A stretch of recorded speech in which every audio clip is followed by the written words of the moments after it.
ప్రకాశం జిల్లా లింగాపురంలో belt shop వద్దన్నందుకు స్వపక్ష కార్యకర్తపైనే కక్ష సాధింపునకు దిగాడు టీడీపీ నాయకుడు.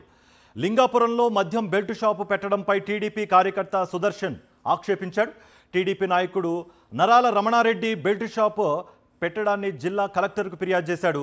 దీంతో సుదర్శన్పై కోపం పెంచుకున్న నరాల రమణారెడ్డి తన సొంత పార్టీ కార్యకర్త సుదర్శన్కు ఫోన్ చేసి నీ అంతు చూస్తానని బెదిరించాడు.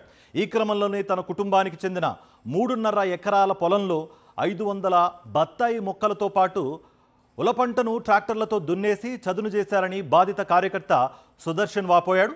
తమ పొలంలో గంజాయి పండిస్తున్నారన్న ఆరోపణ కింద తన తల్లిదండ్రులతో మార్కాపురం ఎక్సైజ్ పోలీసులు వేలిముద్రలు తీసుకున్నారని, వాటి సాయంతో తమను మోసగించి పొలం ఆక్రమణకు యత్నిస్తున్నారని ఆవేదన వ్యక్తం చేశాడు. తమకు న్యాయం చేయాలని సుదర్శన్ తన తల్లిదండ్రులతో కలిసి సెల్ఫీ వీడియోలో విన్నవించాడు. గతంలో టీడీపీ గెలిచిన తర్వాత మా ఊళ్ళో మద్యం వేలంపాటలు పెట్టారు. కొత్తగా వచ్చిన నాయకులు మద్యం వేలంపాట పెట్టగా మా ముఖ్యమంత్రి గారు నారా చంద్రబాబు నాయుడు గారు ఆదేశాల మేరకు బెల్ట్ షాపులు వద్దంటే వాళ్ళు పెట్టిన కారణంగా వాళ్ళపై నేను గతంలో కంప్లైంట్ ఇచ్చి ఉన్నాను. కలెక్టర్ ఆఫీస్ దగ్గరికి వెళ్ళి ఒంగోలులో కంప్లైంట్ ఇవ్వగా కలెక్టర్ గారు వెంటనే హన్సారియా మేడం గారు వెంటనే స్పందించి మా ఊళ్ళో ఆఫ్ చేశారు. ఆఫ్ చేయగా నాకు పలు రకాల బెదిరింపులు కూడా చేశారు.